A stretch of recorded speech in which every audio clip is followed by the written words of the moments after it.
나는 전능하신 아버지 하나님 천지의 창조주를 믿습니다. 나는 그의 유일하신 아들 우리 주 예수 그리스도를 믿습니다. 그는 성령으로 잉태되어 동정녀 마리아에게서 나시고 본디오 빌라도에게 고난을 받아 십자가에 못 박혀 죽으시고 장사된 지 사흘 만에 죽은 자 가운데서 다시 살아나셨으며 하늘에 오르시어 전능하신 아버지 하나님 우편에 앉아 계시다가 거기로부터 살아있는 자와 죽은 자를 심판하러 오십니다. 나는 성령을 믿으며 거룩한 공교회와 성도의 교제와 죄를 용서받는 것과 몸의 부활과 영생을 믿습니다. 아멘.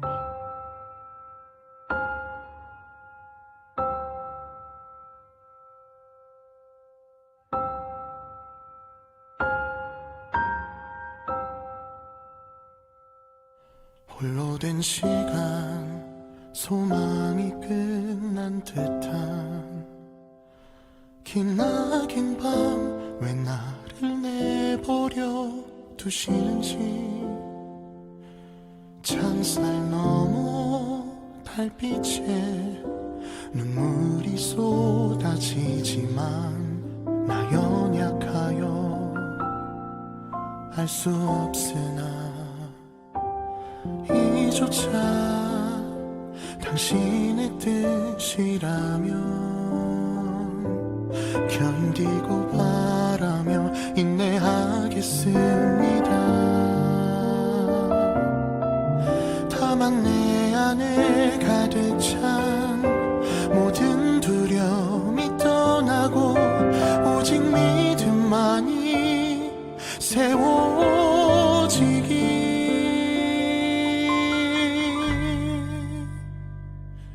차갑고 캄캄하니고 의지할 데 없는 불안전한 시간 속에서 당신만이 확실하시니 내 아픔의 계절까지도 합력하여서 늘 이루실 것을 난 눈물로 신뢰합니다.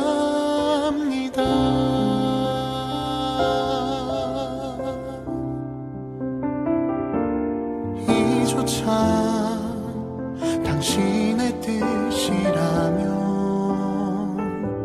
견디고 바라며 인내하겠습니다.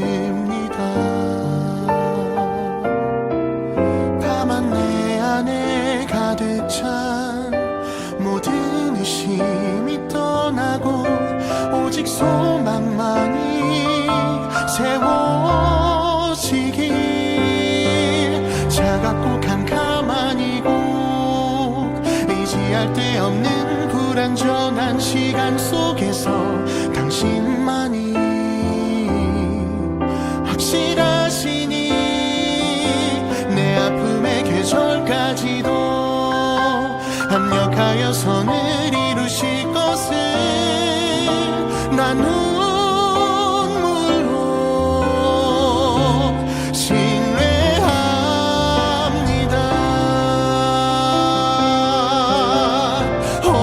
아무도 주목하지 않는 시간 속에서 내 마지막 호흡까지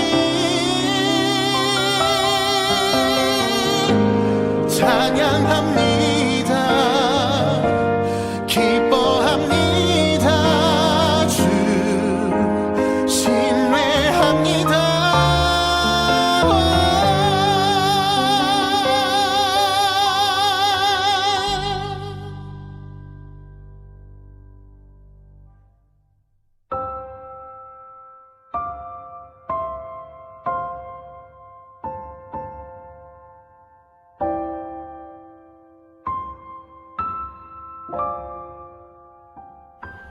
차갑고 캄캄하니고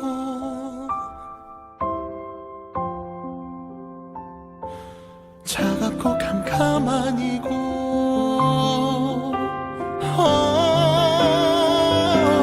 차갑고 캄캄하니고 가만히고 의지할 데 없는 불안정한 시간 속에서 당신만이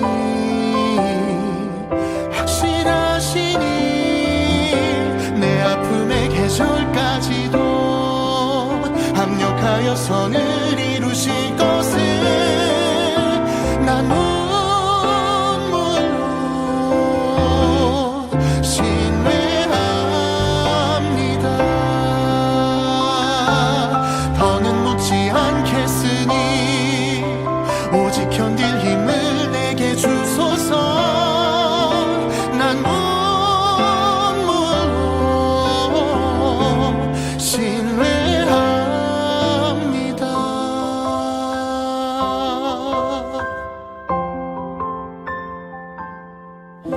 나 비로소 여기 엎드립니다.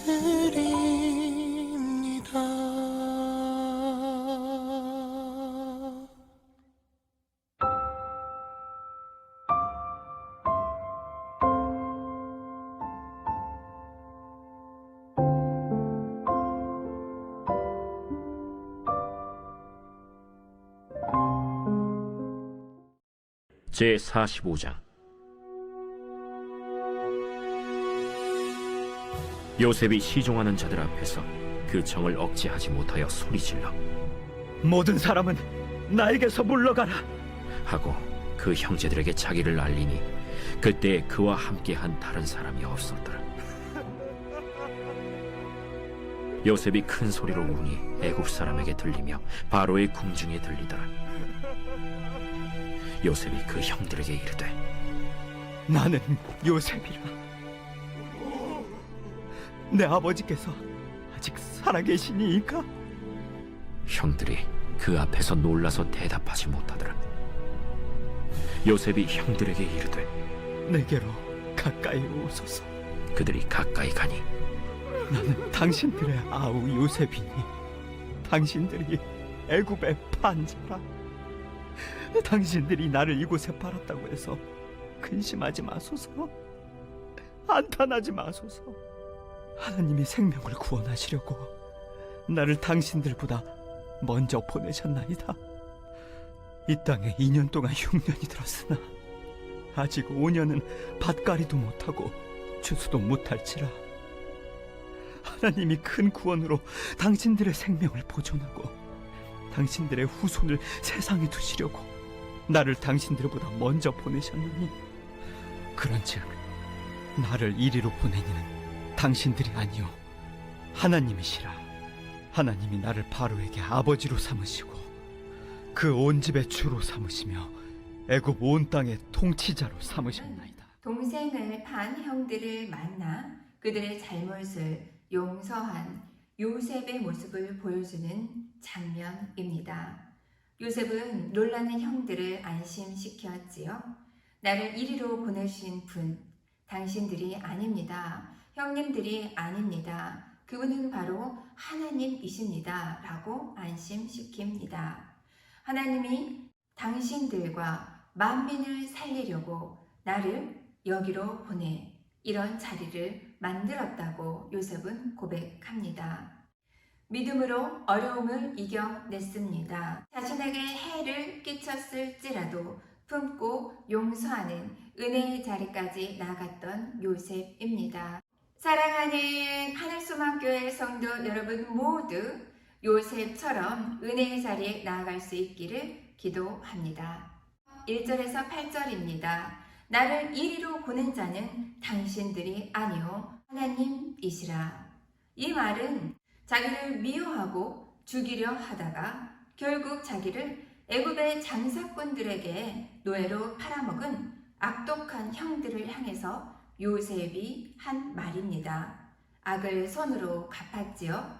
요셉의 이 말에는 형들에 대한 용서의 마음도 나타나 있지만 사실은 하나님의 은혜와 사랑에 대한 감사, 감격의 마음이 진하게 나타나 있습니다.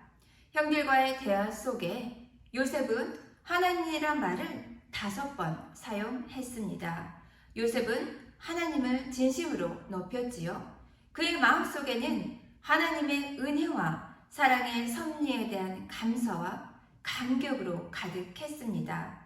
하나님의 사랑을 느낄 줄 알고 고백할 줄 아는 사람, 참으로 이보다 행복한 사람이 어디 있겠습니까?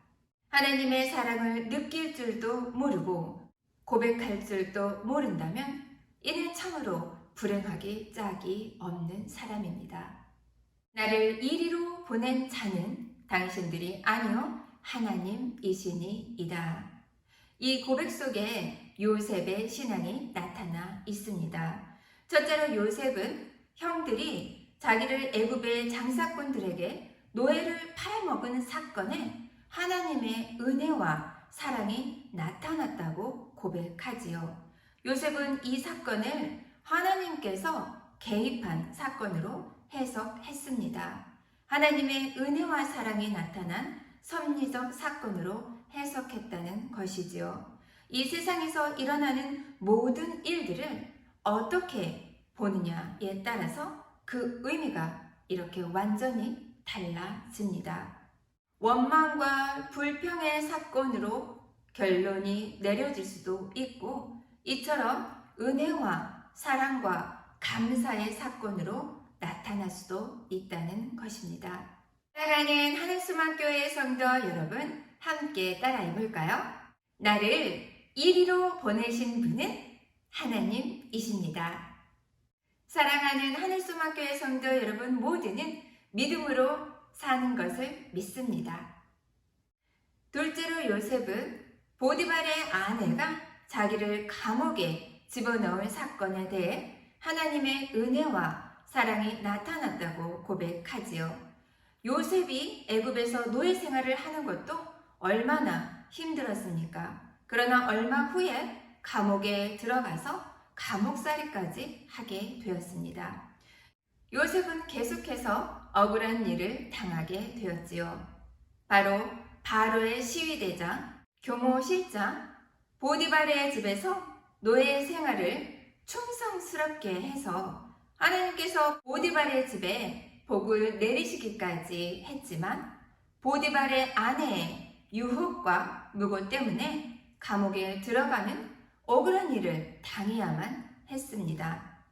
요셉은 얼마든지 하나님, 이것이 어찌된 일입니까? 원망할 수 있었습니다. 불평할 수도 있었습니다. 그러나 요셉은 이 사건도 또한 하나님이 간섭하신 사건으로 받아들이게 되었습니다. 요셉이 감옥에 들어갔으나 하나님이 요셉과 함께 하셨다고 한 것을 보면 요셉이 감옥에 들어가서도 더욱더 하나님을 의지했던 것이 틀림없었습니다. 사실 억울해 보이고 불행하게 보이던 옥에 갇힌 그 사건도 하나님의 은혜와 사랑의 섭리가 나타난 사건이었습니다. 이랜드의 박성수 회장은 1975년 대학 4학년 때 근육무력증이라는 병에 걸렸다고 합니다. 이 병은 근육에 마비가 서서히 와서 온 몸으로 확산되어 죽어가는 병이었습니다. 특별한 치료법이 없었다고 하는데요. 그는 누워서 지낼 수밖에 없었겠지요. 이때 무엇을 할 수 있었겠습니까? 그는 절망하지 않고 하나님께 간절히 기도하면서 독서를 했는데 2년 동안 무려 3,000권의 책을 읽었습니다. 청년 박성수 인생에 눈을 뜨게 하는 기회가 바로 이 고난의 시기 안에 있었던 것이죠. 그는 독서를 통해 자신의 미래를 어떻게 살아야 할 것인지 생각했습니다. 내가 하나님 앞에서 어떻게 살아야 할지를 결정했던 것이지요. 그를 절망으로 몰아넣었던 근육무력증이 오히려 후에 이랜드를 창립하여 회사를 경영하는데 축복의 기회가 되었습니다. 바로 이것이 하나님의 놀라운 은혜요 섭리임을 우리는 알아야 할 것입니다. 우리는 언제나 환경을 바라보고 하나님 탓을 하기가 쉽습니다. 문제의 책임을 하나님에게 전가시킵니다. 나는 열심히 최선을 다했건만 하나님 앞에 바르게 살려고 정말 몸부림쳤는데 왜 하나님 도와주시지 않습니까? 왜 내 인생은 이렇게 계속 꼬여야만 합니까? 원망하고 따질 수 있다는 것이죠. 그러나 여러분, 만일 이런 생각이 여러분 마음 가운데 있다면 생각을 바꾸어 주십시오.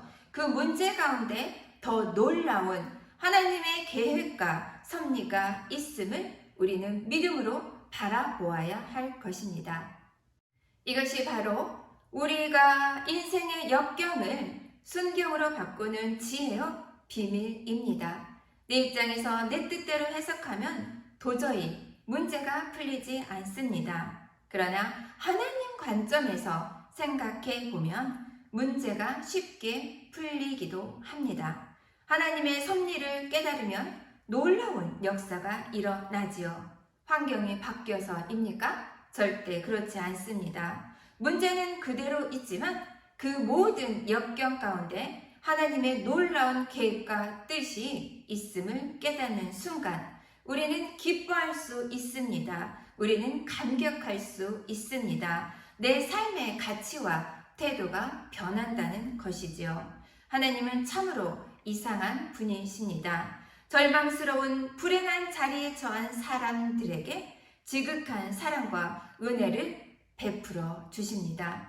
억울해 보이고 불행해 보이는 그 사건도 하나님의 은혜와 사랑의 섭리가 나타난 사건이 되고 마는 것이지요. 요셉은 그것을 알고 결국 하나님께 감사했습니다. 셋째로 요셉은 바로가 자기를 애굽의 총리로 세운 사건에 하나님의 은혜와 사랑이 나타났다고 고백합니다. 요셉은 애굽의 왕 바로가 옥중에 갇혀 있었던 자신을 불러내어 애굽의 총리로 세웠을 때 그것이 하나님의 특별하신 섭리로 이루어진 은혜와 사랑의 사건임을 알게 되었습니다. 요셉은 형들에게 이렇게 말했습니다. 하나님이 나로 바로의 아비를 삼으시고 그 온 집의 주를 삼으시며 애굽 온 땅의 지리자로 삼으셨나이다. 창세기 49장 8절 말씀입니다. 아멘.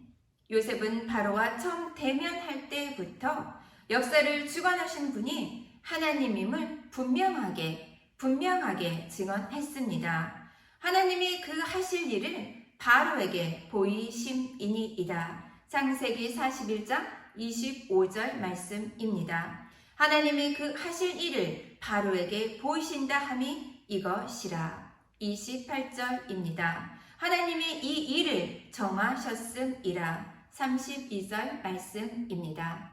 바로가 요셉을 총리로 세울 때 바로도 그것이 하나님이 하시는 일임을 스스로 인정했습니다. 바로가 이르되 이와 같이 하나님의 신이 감동된 사람을 우리가 어찌 얻을 수 있으리요 하고 요셉에게 이르되 하나님이 이 모든 것을 내게 보이셨으니 너와 같이 명철하고 지혜 있는 자가 없도다.